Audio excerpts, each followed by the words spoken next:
정말 감사한 댓글들이 많은데 그 중에서도 제가 여러분들에게 보여드리고 싶은 댓글이 있었어요. 그게 바로 뭐냐면 그저 외우거나 패턴을 반복하면 되는 막연함이 아닌 구체적인 성장을 제시하는 공부다. 누군가에게 나의 마음이 지금 이 순간에도 제대로 전달되고 있구나. 제가 여러 사람에게 굉장히 많은 코칭 문의를 받는데요. 그러니까 이 질문의 멘트를 가지고 어느 정도 판가름을 할 수 있어요. 이분이 이 영어 공부를 내가 진짜 이 과제를 내주면 끝까지 할 것이다. 아니면은 아마 이분은 처음 과제도 제출을 제대로 안 할 것이다. 제출해도 한두 번 하고 말 것이다. 이거를 어떻게 약간 판가름을 여러 가지로 약간 판가름을 할 수 있는데 이제 그 중에 대표적인 게 이거예요. 처음에 나한테 이런 말을 해요. 선생님, 제가 하루에 3시간 이상 쓸 수 있습니다. 선생님, 제가 하루에 3시간 이상 투자할 수 있으니 저에게 계획을 주세요.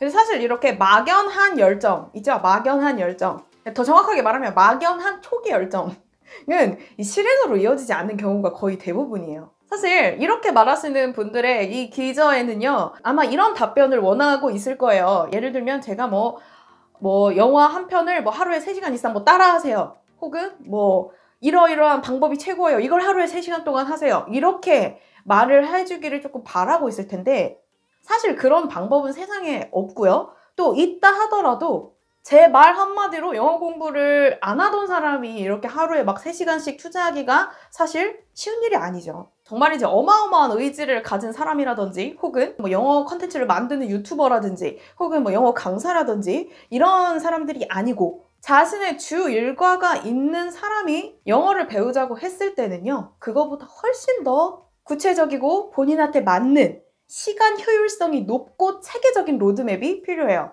그래서 제가 어떤 공부 미션을 줄 때는 그런 기회가 되면 그 개인의 수준에 맞는 미션을 주는 게 일단 저의 원칙인데 그럼에도 불구하고 제가 여러분들이 새해에는 꼭 했으면 하는 이 유튜브 영상을 보고 있는 나의 모든 학생들이 2021년에는 꼭 했으면 하는 미션이라고 해야 될까요? 아니면 숙제라고 해야 될까요? 이 3가지에 대해 말을 해볼게요. 이 미션은요, 기준이 한 달이에요.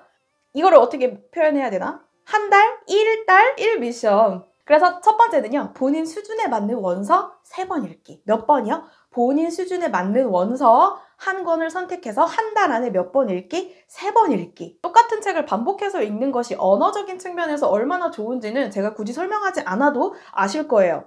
주변에 말을 잘하거나 조금 글을 잘 쓰거나 하는 사람들의 특징 중에 반드시 본인이 좋아하는 혹은 감명 깊었던 책을 반복해서 읽는 습관을 가졌다는 걸 우리가 찾을 수가 있어요. 그런데 이런 막연한 이유보다도 같은 원서를 반복해서 읽으면 좋은 게 뭐냐 하면 바로 반복의 인터벌 때문이래요. 뭐라고요? 반복의 인터벌. 제가 예전 영상에서도 한번 말을 한 적이 있는데, 자, 여러분, 같은 단어를요, 일주일 있다 보면 그건 복습이에요. 근데 똑같은 단어를 한 달 있다 보면 뭐예요? 그거는 새로운 단어예요. 이미 내 머릿속에서 완벽하게 사라졌기 때문에 새로운 단어, 새로운 공부인 거지. 제가 최근에 추천했던 초급자들을 위한 소설 House on the Mango Street, 이 소설책 같은 경우는요, 한 책에 여러분 대략적으로 17,000단어가 있어요. 이 17,000단어를 한 달 안에 3번 반복을 한다고 쳐요. 자, 그러면 내가 여기에서 이미 알고 있던 단어와 새롭게 익힌 단어까지 해가지고 이 17,000단어 중에 10분의 1, 10개 중에 하나만 기억을 한다고 해도 몇 개요? 1,700단어예요. 이렇게 산술적인 단어 수만 봐도 상당히 효과적일 것으로 보이지만 이게 단순히 이 단어 개수를 떠나서 같은 책을 짧은 인터벌을 두고 반복해서 읽는다는 것은요, 내 안에 영어 눈뭉치를 만드는데 정말 좋은 수단이에요. 자, 그래가지고 제가 여러분들에게 더 구체적으로 추천을 하자면 이렇게 한 번은 읽고 나머지 2번은 오디오북으로 듣는 거를 추천합니다. 한 번 읽고 나머지 2-3번은 오디오북으로 들으면 리딩과 리스닝 동시에 잡을 수가 있겠죠? 자, 그렇게 해서 이 망고 스트리트 같은 책을 1년에 3권 정도 봤다. 그래서 이 3권을 각각 2-3번씩 봤다 하면 적어도 5,000단어가 내 머릿속에 남는 거고 그 5,000단어 속에서 읽혀진 영어 표현들이 내 안에 남는 거겠죠. 저번에 이제 초급자를 위한 소설 3개를 골랐는데 그 비기너들을 위한 쉬운 소설을 몇 개 찾아놓은 게 있어가지고 그것도 한번 내년에 계속해서 추천을 해보겠습니다. 2번째 미션, 한 달에 200문장 영작하기. 한 달에 몇 문장이요? 한 달에 200문장. 자, 여러분, 한 달에 200문장을 하려면은 일주일에 주 5회라고 치면, 주 5회 공부한다고 치면 하루에 10문장 정도 해야겠죠? 그런데 이 영작이라고 하는 것이 거창한 게 아니에요. 자, 예를 들면 나 내일 미팅 있어. I have a meeting tomorrow. 이렇게. 이게 바로 한 문장이에요. 그래서 이거를 이제 하루에 10문장씩 하는 거죠. 자, 그런데요. 이 영작 같은 경우에는요. 저는 3가지로 크게 나누고 이제 그 세분화된 레벨이 있지만 크게 3가지로 나눠요. 첫 번째는 이렇게 기초 영작. I have a meeting tomorrow. 나 내일 미팅 있어. 자, 그리고 두 번째는요. 기능어의 뉘앙스에 초점을 맞춘 영작. 자, 예를 들면요. 내가 집에 가라고 했잖아. 내가 집에 가라고 했잖아. 영어로 I told you to go home 이라고 하면 내가 했잖아. 내가 그렇게 말했지 라고 했을 때 이 내가 말했지를 어떻게 뽑았어요? 이 기능어를, 이 뉘앙스를 I told you. 내가 너한테 말했잖아. I told you to go home. 이렇게 한국어 기능어의 뉘앙스를 뽑는데 주축이 되는 그런 영작. 그래서 이제 고급으로 올라가면 이건 내가 조금 분명히 하는 게 좋겠다. 이건 내가 조금 분명히 말하는 게 좋겠다. 이런 영작을 한다고 지금 이제 고급 영작이에요. 일단 이제 우리가 기능어 훈련을 했기 때문에 기능어는 바로 나와야 돼요. 아, 이렇게 하는 게 좋겠어. I think I should. I think I should. 그러면 내가 뭐 하는 게 좋겠냐면 분명히 말하다, say 이게 아니고 분명히 말하다, clarify. I think I should clarify that. 나는 내가 그거를 clarify, 분명하게 말하는 게 좋겠다. 이런 식의 이제 영어식 사고의 영작까지 이렇게 레벨이 있는데 아마 이 영상을 보시는 분들은 대부분 제가 이 영상에서 올려놓은 이 방법대로 영작을 200개, 한 달에 몇 개? 한 달에 200개 하시면 될 것 같고요. 또 조금 더 세부적인 레벨의 영작하기, 다시 말해서 스피킹을 위한 영작하기에 대해서는 제가 또 추후에 영상으로 소개를 해볼게요. 자, 이거를 만약에 이제 순차적으로 다음 달 미션 딱 깼어요. 자, 그럼 세 번째 달에 하는 미션은요, 바로 녹음 파일 200분 만들기예요. 녹음 파일 200분. 저는 5분씩 20개 한 달 동안 만드는 걸 추천을 드립니다. 자, 그럼 뭐를 녹음할까요? Side Translation 할 거예요. Side Translation. 즉, 다시 말해서 우리가 영작했잖아요. 한국어 보고 쓰기 했으면 한국어 보고 바로 뭐 하기? 영어로 말하기. 한국어 텍스트를 앞에다 놓고 그것을 내가 이전에 했던 영작한 걸 복습해도 되고 아니면 내가 조금 자신 있다 하면 전혀 새로운 텍스트를 가지고 해도 돼요. 2-3번 연습을 해보고 녹음기 딱 켜놓고 한 5분짜리 정도 분량의 텍스트를 한국어로 보면서 한글로 말해보는 거예요. 자, 여러분.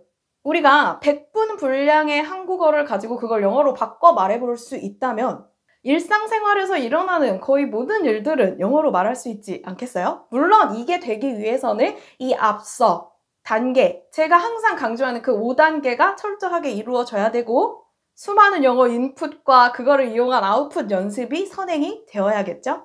그래서 저는 종종 학생들이 조금 이 수준이 되는 학생들한테는 동영상을 이렇게 틀어놓고 카메라를 틀어놓고 이제 그거를 보고 영어로 말하는 모습을 저에게 촬영해서 보내달라고 해요. 왜 하필 동영상이냐면 이게 동영상으로 찍고 있으면 누군가 나를 보고 있다는 그 긴장감이 훈련이 되거든요. 누군가 나를 보고 있을 때 내가 영어로 말을 해야 되는 거잖아? 그리고 본인이 이제 쉬지 않고 5분 이상 말을 해야 되기 때문에 아주 집중적인 스피킹 훈련이 되겠죠? 그래서 제가 지금까지 말한 이 3가지 미션들을요. 한 달에 하나씩 해서 순차적으로 1, 2, 3, 1, 2, 3 이렇게 돌아가면서 해도 되고 또 본인이 생각했을 때 내가 부족한 부분이 있다 하면 그것을 집중적으로 뭐 3달 연속해도 돼요. 그런데 사실은 그 누구한테도 똑같은 공부를 한 달 이상 한다는 거는 쉬운 일은 아니에요. 그래서 저는 이제 거의 동시에 다 시키죠. 근데 제가 최근에 여러분 운동을 시작했는데요. 왜냐면 이게 체력이 너무 빠져가지고 이제 살려고 운동을 시작했는데 제가 이 운동 초보자예요. 완전 초보자인데 이 운동을 하면서 내가 느낀 게 뭐가 있냐면 내가 이게 운동을 지금 하고 있지만 저 TV에 나오는 저런 몸짱이 되기는 정말 힘들겠구나. 사실 이런 생각이 들어요. 근데 제가 옛날에 멋 모를 때는 내가 TV에 나오는 막 굉장한 여자 연예인들을 보면서 내가 한 달에 진짜 운동을 한 달 동안 열심히 빡빡 해가지고 한 8kg를 빼는 거야. 8kg를 빼는 거야. 그래서 저 사람들처럼 될 거야 라는 정말 뭐라고 해야 될까? 쉬움의 함정에 빠져 있었던 거를 깨달았는데요. 여러분 사실 조금 냉정하게 말을 하면 이게 영어 유치원부터 대치동 가면 그 영어 학원 까지 그 영어 교육 시장에 얼마나 많은 돈과 시간이 소비되고 있을까요? 이게 바로 말을 하는 것이 그 남의 나라 말을 한다는 것.